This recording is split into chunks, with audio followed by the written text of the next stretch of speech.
Apa? Palanya pusing melulu, heran. Mikirin apaan sih? Nggak tahu lah, Mi. Namanya orang hidup di Amerika, Mi. Ya manusia itu pasti banyak pikiran, termasuk Abi juga gitu. Makanya jangan gontok-gontokan. Belum apa-apa. Running apa gitu loh. Iya, soalnya penting banget nih, Bi. Ada apa-apa, urusan harta gono gini, nggak pusing. Bicarain kan harta gono gini. Kalau apa ya? Pamali atau gimana sih kayak Iya. nggak enak gitu. Makanya kayak Ngerti. jerumusin kalau pembagian harta gono antara Umi dan Abi dibicarakan, seolah Umi itu mau mendoakan Abi mati. Mi. Sama. Bilang jangan ngomongin soal waris-warisan pamali, nanti cepat meninggal, ya kan? Abi pengen tahu penjelasan kamu. Selama ini kan aku nggak begitu tahu gitu tentang harta gono gini atau pembagian harta warisan, ya kan, antara di Indonesia dan di Amerika, ya kan. Yang sekarang ini aku pengen tahu, coba kamu ngasih pemaparan ke Abi yang supaya Abi juga ngerti, karena Abi tuh sama sekali mindset Abi itu masih mindset yang ke bawah Indonesia. Artinya kalau ke ibu, Bu, tolong dong harta warisan dibagi-bagi, itu sama orang tua Abi belum mati kok wis apa bagi harta warisan gitu ya. Jadi Abi nggak enak, tapi kadang kalau udah ada yang meninggal terus harta kok gini-gini malah ribut semua ya kan. Coba aku tak pengen denger. Oke. Oke. Ini urusannya kita omongin yang di Amerika ya. Oke. Karena kan sekarang kita tinggal di Amerika. Oke. Iya nggak sih? Oke. Senyum dong. Oke. Coba. Oke, sip. Oke. Nah, jadi ceritanya gini. Oke. Kalau di Indonesia itu urusannya namanya apa? Waris atau wasiat, ya kan? Bapak. Nah, ini surat waris atau wasiat. Kalau di Amerika itu nggak ada terjemahan langsung dari waris atau wasiat. Nah, kalau di Amerika itu bahasanya adalah estate planning. Oke. Nah, ini bahasa Amerikanya. Oke. Oke. Nah, estate planning itu terjemahan bebasnya itu adalah surat waris atau wasiat. Oke. Nah, jadi estate planning banyak yang bingung nih. Estate planning itu ada hubungannya sama real estate, Mbak Hani, gitu kan? Oke. Nah, real estate. Nah, bukan hanya real estate. Estate planning itu keseluruhan. Jadi, ini adalah surat yang harus kita siapkan sebelum kita meninggal di Amerika. Nah, bingung kan? Kok ada surat sih yang mesti disiapin sebelum meninggal di Amerika? Oke. Kenapa? Umi lebih baik Abi panjang umur. Karena Abi akan jauh lebih berharga daripada kalau Abi meninggal. Tapi yang namanya di Amerika hitam di atas putih itu penting banget. Oh. Nah, itu dia masalah hukum. Oke. Di mana bumi dipijak, di situ Kita berdiri. di situ langit dijunjung. Oh, di sini. Oke. Ih, minta dicitak Oke, ini gimana Abi. tuh? Oke, nah kita balik lagi nih ya ke estate planning ini ya. Nah, estate planning itu di Amerika itu ada 3 skenario, Bi. Oke. Tapi yang paling penting estate planning itu di Amerika adalah soal kontrol. Hukum kontrol. Nah, kontrol itu maksudnya apa? Siapakah yang akan mengontrol aset kita apabila kita meninggal? Apakah kontrol itu akan dilakukan oleh keluarga kita? Ataukah kontrol itu akan dilakukan oleh government?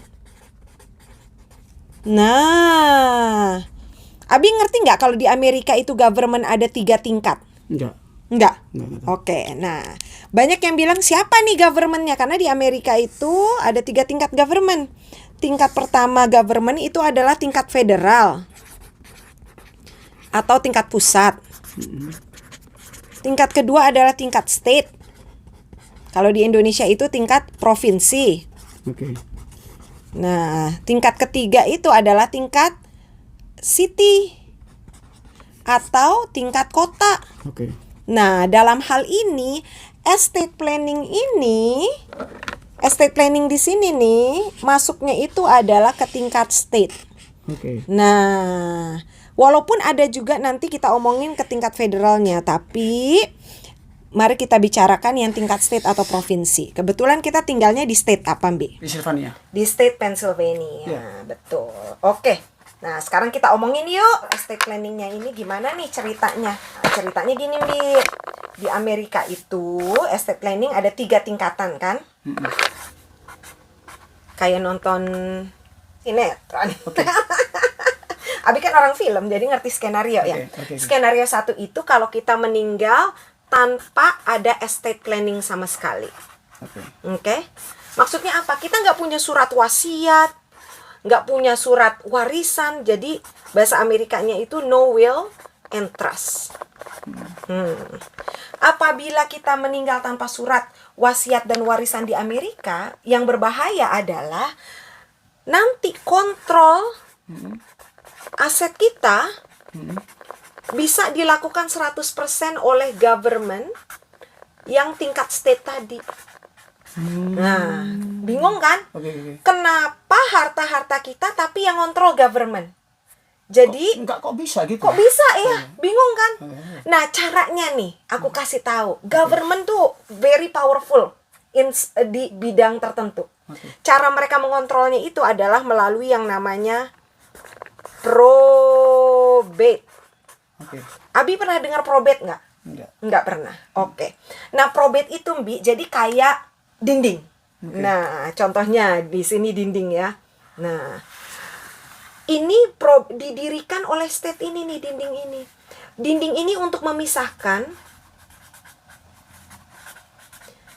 antara harta kita, ini kan harta kita nih, dengan keturunan kita. Di sini beneficiary. Jadi keturunan kita itu nggak bisa menyentuh harta kita sebelum dinding ini digugurkan.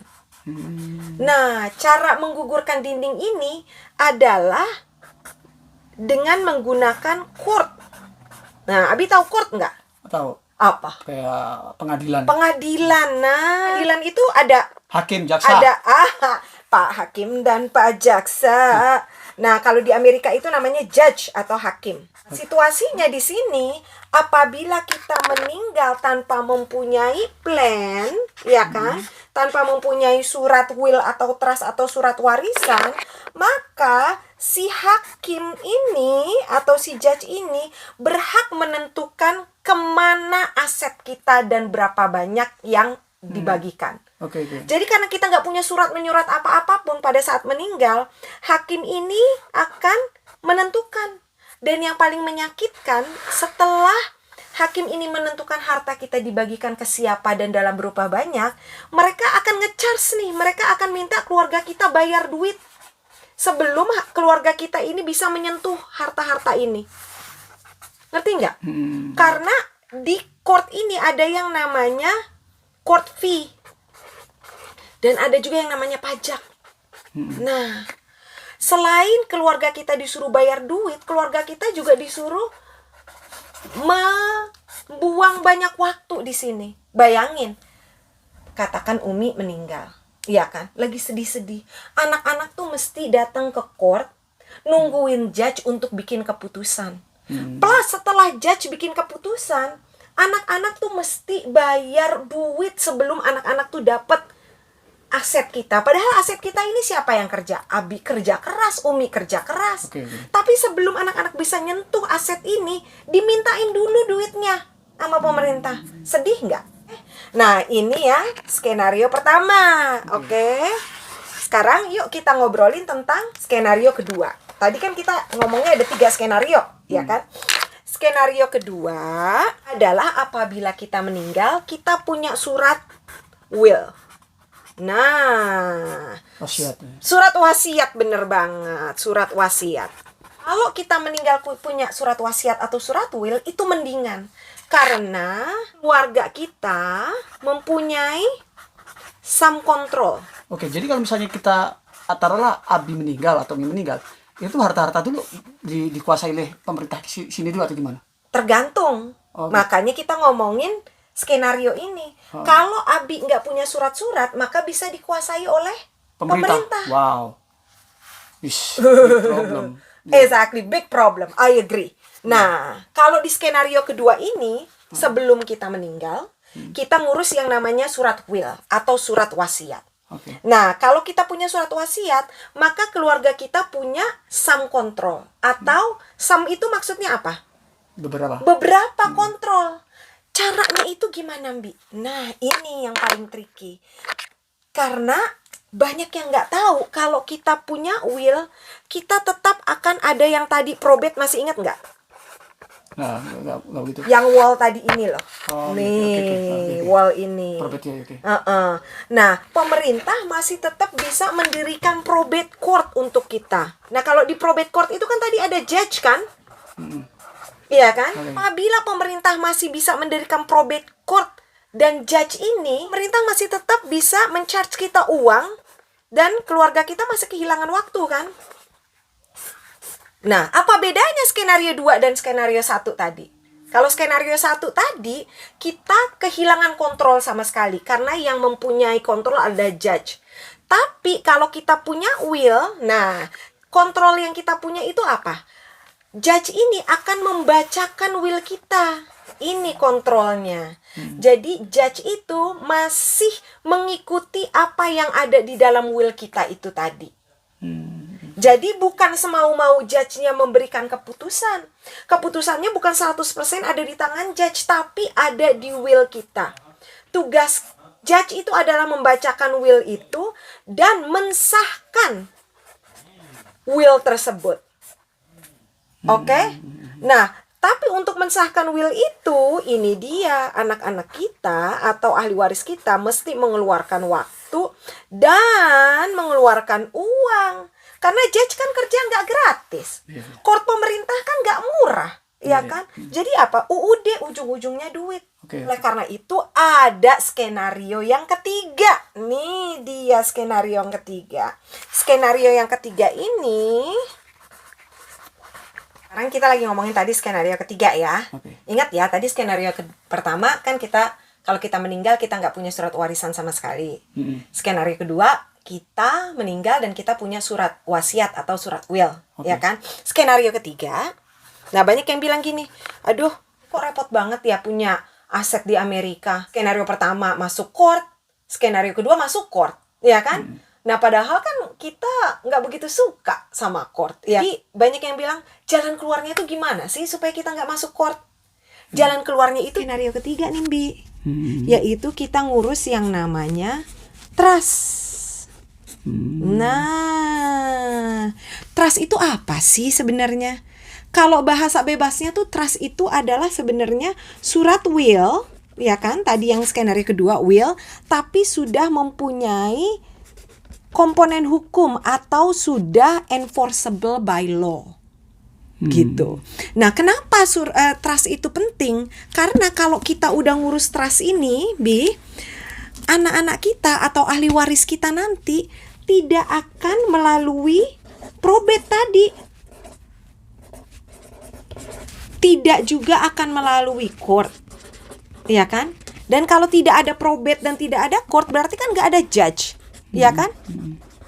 Dan enaknya kalau tidak ada semua proses ini, maka anak-anak kita tidak harus lagi ngeluarin uang, Bi, pada saat kita meninggal, dan tidak harus membuang-buang waktu untuk datang ke court nungguin supaya judge bikin keputusan. Nah, tapi kayaknya yang paling enak ya kalau menurut Umi sih ya, Mbak ya. Kenapa kita mesti ngurus trust? Itu karena masalah privacy. Nah, kenapa nih masalah privacy ini penting, Bi? Karena menurut Umi sih aset kita tuh bukan urusan orang-orang. Aset kita kan hasil kerja keras kita, ya nggak sih? Bayangin nih, Bi, kalau kita cuma bikin will aja. Nih, yang tadi di sini nih, kalau kita cuma bikin will aja di sini. Maka apabila kita cuma bikin will, berarti kan aset kita ini akan masuk ke court sini ya, Bi ya. Segala sesuatu yang sudah masuk court itu ada yang namanya court database. Nah, court database itu akan menjadi public knowledge atau public record. Nah, kalau public record berarti orang-orang kan bisa lihat, Bi. Maksudnya gimana? Maksudnya orang tuh bisa cari informasi berapa banyak harta Umi dan Abi kalau kita meninggal, dan kita kasih ke siapa aja. Bayangin teman-teman bisa pergi ke probatecourtpennsylvania.gov, masukin nama Abi, nanti bisa tahu harta Abi itu berapa banyak dan dikasih ke siapa aja. Nah, jadi masalah privacy ini penting, Bi, karena kalau menurut Umi, harta kita atau aset kita itu cuma urusan keluarga. Terusin. Ngerti nggak? Ya ngerti. Ya pokoknya Abi akan nurut deh sama Umi deh. Idi, jangan gitu Nggak, dong. artinya gini. Jadi kesannya Nggak. kesannya suami nurut istri. Bukan, maksud gini. Semua ada bagian. Sini kan urusan Amerika ini kan Abi nggak begitu paham. Urusan hukum kayak urusan anak, aku nggak paham. Semuanya tak serahkan kamu. Waduh. Ya artinya gini. Bukan, bagiannya masing-masing lah. Iya. Abi bagiannya misalnya kerja atau apa. Iya. Di Amerika kan mandiri kan. Iya. Jadi Abi tuh nggak mau terlalu egois. Abi suami tuh Abi harus menguasai semuanya. Ini rumah yang tak kuasai gitu. Enggak. Urusan hukumnya di Amerika, Umi kan lebih ngerti. Jadi Abi percaya sama Umi gitu loh. Jadi bukannya percaya tak Cium serahin. tangan dulu. Cah. Ya enggak, ya Abi percayain aja lah. Nah, kita capek-capek juga kita kepingin supaya Nah. generasi selanjutnya lebih baik. Ya, itu. enggak? Ini kan cuma Ketipan. Iya, Iya ketipan. kan? Oke. Jadi artinya Abi setuju untuk selama ini Abi pikir kan udah tak usah ngurusin will atau usah macam-macam lah. Pokoknya kalau Abi meninggal ya meninggal aja lah gitu lah. Tapi ternyata kalau di Amerika kalau Abi meninggal hubungannya ada kaitan dengan pemerintah. Ya Abi ya rugi dong. Ya kan? Iya. Ya, secara jelas Abi rugi. Ini urusan harta-harta Abi sama Umi, kenapa kok pemerintah ikut campur gitu kan? Ya kan? Kayak Indonesia tidak begitu kan? Artinya kan bisa dibagi, bisa ada kerjasama, bisa ada gotong royong, ada musyawarah ya kan? Iya. Kalau sini pemerintah ngambil, ya nggak mau dong. Masa capek-capek anak aku juga ikut capek ngurusin ini. Nah sekarang Abi jujur aja to the point, Abi semua urusan-urusan yang di sini soal hukum, soal peraturan-peraturan, Abi percaya Umi. Karena Umi banyak yang menguasai daripada Abi. Semua ada bagian-bagian. Kalau Abi tanya soal pertanian, ya Abi ngerti. Iya kan? Soal Tanya cacing, soal cangkul. Abi ngerti, ya kan? Lah masa Abi harus memaksakan Abi yang tidak mengerti harus Abi seolah-olah Abi mengerti. Ya no way untuk Abi. Ya udah Abi sekarang pas tanya sama Umi. Abi akan nurut, lanjutkan, siap. High five. Yes. Oke, jadinya insya Allah kita mengurus trust ya. Ya, ngurus trust. Oke. Ya. Berarti nanti Umi kontak orang kantor Umi karena di kantor Umi kita bisa dapat diskon, bisa dapat ngurus trust dengan biaya yang Siap. jauh lebih bagus dibanding di luar. Satu, awalnya Abi tuh nggak mau hal-hal kayak gini. Bagi Abi, pamali lah aja. Di keluarga Abi kan sampai sekarang kan nggak pernah namanya bicarain soal will, nggak. Jarang banget ya. Biasa kalau meninggal. Tapi ternyata di Amerika beda dengan di Indonesia. Beda. Nah, itu daripada ada masalah dengan next time, ya lebih baik aku akan ngikutin kalau dan aku akan membuat trust itu demi untuk kebaikan Umi, Bismillah, anak-anak juga. Siap Pak Tony. Jadi artinya Abi kalaupun nggak ada, itu semua udah diurus secara mantap oleh Umi. Oke. Dan penting juga karena ini kan negara hukum, ya enggak? Seperti tadi kita udah omongin, di mana bumi itu dipijak, di situ langit dijunjung. Ya enggak sih? Kita tinggal di Amerika, kita ngikut hukum Amerika. Dan alhamdulillahnya. Mindsetnya kadang-kadang aku itu masih mindset Indonesia. Aduh. Itu pertama. Kedua, seperti kita tahu juga kan lebih baik bersiap-siap dibanding nanti suatu saat menyesal. Iya kan? Siap. Kalau bahasa Amerikanya itu bear safe dan sorry gitu loh. Ada lagi ya? Udah. Ada. Tapi kita lanjutkan di episode selanjutnya. Terima kasih. Masalahnya kenapa nih? Ini penting nih, Bi. Okay. Kita masih punya anak di bawah umur 18 tahun. Oke. Di Amerika, anak umur di bawah 18 tahun itu belum punya kekuatan hukum. Okay. Nah, karena anak kita masih ada yang di bawah 18 tahun, ada penting sekali surat-surat yang harus diurus. Karena kalau enggak, nanti anak kita bisa diambil oleh pemerintah. Waduh, itu serem banget kan? Pusing. Apalagi gak mau. ini zamannya COVID. Iya. Aduh. Aku sekarang mau ngikutin apa kata Umi aja lah. Pokoknya. Oke? Siap. Kita lanjut. Yes. Cium dulu dong. Aduh, siap. Aduh. Oke deh. Terima kasih Mi. Cium tangan dong, cium tangan. Makasih Mi atas informasinya. Iya. Dan aku akan mengikuti dan aku akan percaya kepada Umi dan aku akan semuanya ikuti peraturan yang ada di Amerika. Siap. Dan aku lanjutkan untuk ngurus apa-apa yang ada di rumah kita. Trust dan will dan macam-macam. Pokoknya udah Nanti percayain aja lah. kelanjutannya adalah episode selanjutnya guardianship. Terima kasih.